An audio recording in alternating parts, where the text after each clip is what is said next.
Hi, Enigma here. Today I'm going to explain a short drama film called The Karman Line. Spoilers ahead. Watch out and take care.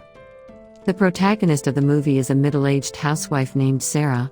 She lives with her teenage daughter Carly and her husband Dave.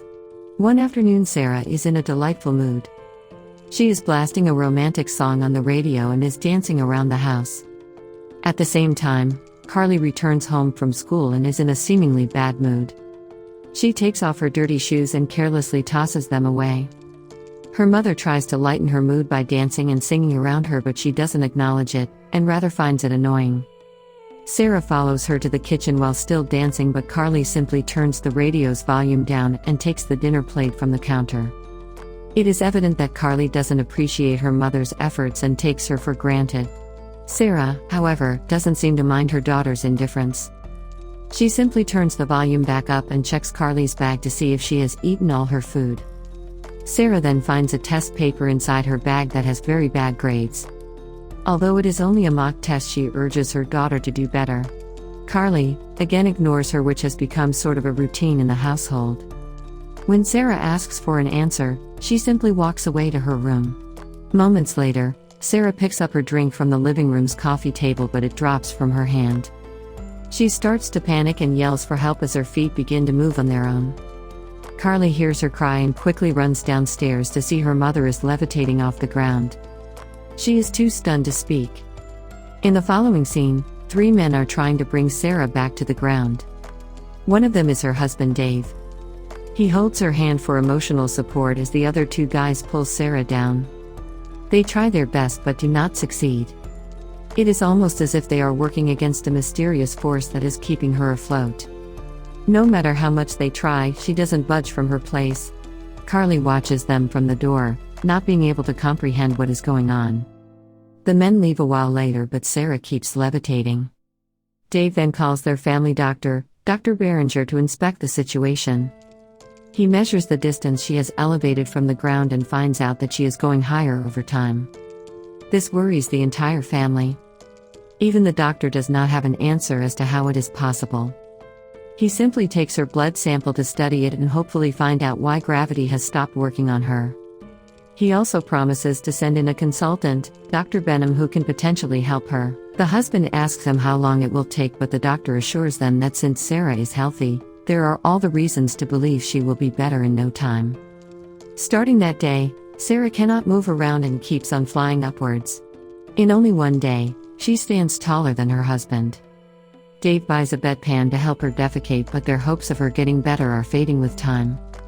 Since she cannot move from the room, the father and daughter redecorate it to fit her needs and keep her entertained. Soon, Sarah's sisters also come to her house to help her with life. It is almost as if she is bedridden and needs people to take care of her. They clean up after her every day. Eventually, they start needing a ladder to reach her. Dr. Berenger visits regularly to check up on Sarah and measure how much she has elevated since the last time. He keeps track of the maths and finds out that she is being pulled up at a higher rate as time passes by. To stop this, he makes her wear a belt with weights inside of it so the weights would decrease the rate of elevation. However, this doesn't help Sarah's case, and she almost reaches the ceiling. Dave starts getting frustrated seeing no results out of the doctor's experiments. At night, Sarah starts wrapping a blanket around herself while sleeping on air. Dave loves his wife dearly and makes sure to be with her all the time. He has shifted from the bedroom to the living room to be with her at night in case she needs anything. Sarah's consultant, Dr. Mary Benham, only arrives after a week. By the time, Sarah is on the ceiling, struggling to go further up. The doctor introduces herself and reaches out to shake her hand. She apologizes for not getting there sooner and inquires how they are coping with the situation. Dave jokes and says that the ceiling is not a convenient place to keep a wife. For some reason, the doctor doesn't seem to be surprised by Sarah's condition. She simply brings out a measuring tape and measures the distance between her and the floor. Dave offers the doctor a cup of tea and sends Carly to make it. Without Sarah's help, the kitchen is a complete mess. Carly brings out a dirty mug from the sink and simply rinses it before pouring tea in it and handing it to the doctor. After realizing the severeness of Sarah's condition, the doctor's demeanor changes. The family had been waiting for her to come and miraculously cure Sarah, but they soon realize that she, too, has no idea what the problem is. The doctor bluntly tells the family that their case is unique, so nothing is certain. From what the doctors have seen and studied, Sarah will continue to move upwards at a variable but increasing rate. Dave hesitantly asks the doctor if she can bring Sarah down, to which she apologizes and says she can't. The weights will slow her process, but if she carries more of it, it will injure her. Their best bet is to wait for the condition to go away on its own. In about 10 weeks, Sarah will reach a height of 12,000 feet. From there, she will need oxygen to survive. Even after that, she will still keep rising upwards and they will have to keep her warm and control her diet. Sarah finally concludes that she cannot be saved. The family also acknowledges she is going to rise to the sky until her inevitable death. Carly comments that her mother is going into orbit. Dave loses patience and demands the doctor to do something, but she says she can only do the best to keep her comfortable, but there is no known way to save her. At night, Dave cuts the floor around Sarah's head to let her fly up. He is aggressive while cutting it and almost hurts her. As the dust falls on the poor woman, she calls for her daughter for help. However, Carly entirely ignores her mother's pleas and turns the tap on to not hear her. Eventually, Dave completes making the hole and holds his wife's hand. Sarah's head is now inside Carly's room. She is bothered by her mother invading her privacy, although she has no control over it. The following day, Carly is studying for her final exams as Sarah watches her in silence. She has to pee but doesn't want to disturb her daughter. Sometime later, she apologizes and asks Carly to call her father. Carly simply brings the bedpan and helps her. Following that, she sits back to study but cannot focus with her mother in the room. Carly tells her that she cannot take the exams this year because of the situation, but Sarah lashes out at her. She doesn't want to be a drawback in her daughter's life. Some days later is Dave and Sarah's anniversary. They have invited Sarah's sister, dresses her up for the occasion. Dave compliments her, saying that she looks like an angel, and the two laugh at the irony. Even at the time of crisis, the couple celebrates and drinks together. Dave gets on a table and kisses her. Eventually, the two have intercourse. When Carly returns home from school one day, she hears her mother moaning in pain. It turns out that Dave has tied her leg to the ground to keep her from flying away, which is painful for her. He sits on the door, not being able to watch his wife whimper in misery. Carly quickly runs upstairs and gets a knife to cut the rope. In the following scene, Sarah has reached outside the house. Dave and Carly reach her using a crane to hand her food and supplies. This is probably the last time they are going to see her, so they pack her with enough food, oxygen, and water for her journey to the sky. Carly hands her a phone and a battery to call home when needed. She has also brought a music player so Sarah can listen to all her favorite songs when she gets bored. Following that, she is made to wear a heavy backpack so she would elevate at a slower speed. As the daughter hands her the rations, Dave stays quiet and only watches them. Before leaving, he hugs his wife tightly, knowing that she is never coming back. The family shares a tearful goodbye. The next day, we see Sarah way high up in the sky. She is hardly visible from the ground.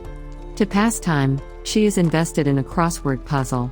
Suddenly, a drop of water falls on her book. As she wipes it away, it starts to drizzle. She takes off her hat and wears the hood of her jacket to keep warm.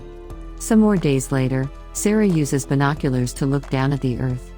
She brings out a packet of biscuits that Carly had given her and sees that she is almost out of them. She calls Carly and asks her what she is cooking for herself. Without her mother, she has started to eat baked beans and toast every day.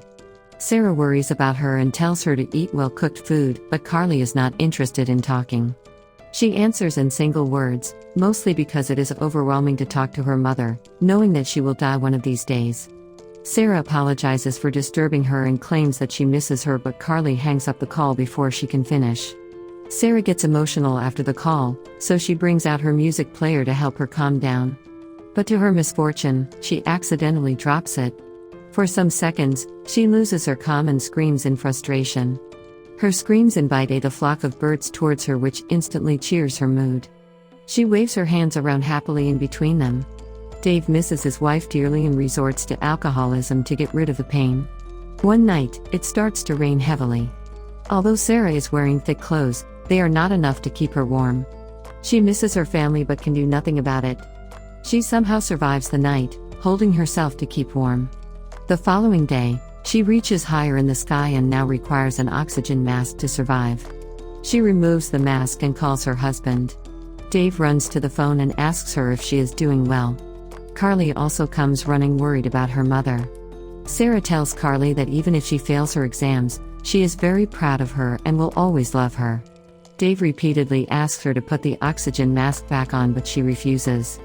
Instead, she asks them to stand away from the hole in the ceiling. Seconds later, a bag falls through it.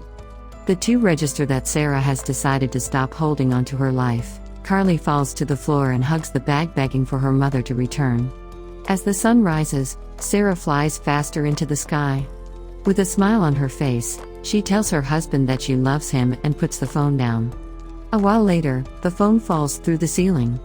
The father and the daughter hold each other and cry, mourning Sarah's death. It is now a few weeks after the incident. The family has repaired the ceiling. Carly prepares tea and breakfast for both of them and studies hard for her finals. Dave notices a change in her behavior after Sarah's death. The movie ends as they eat the meal in silence.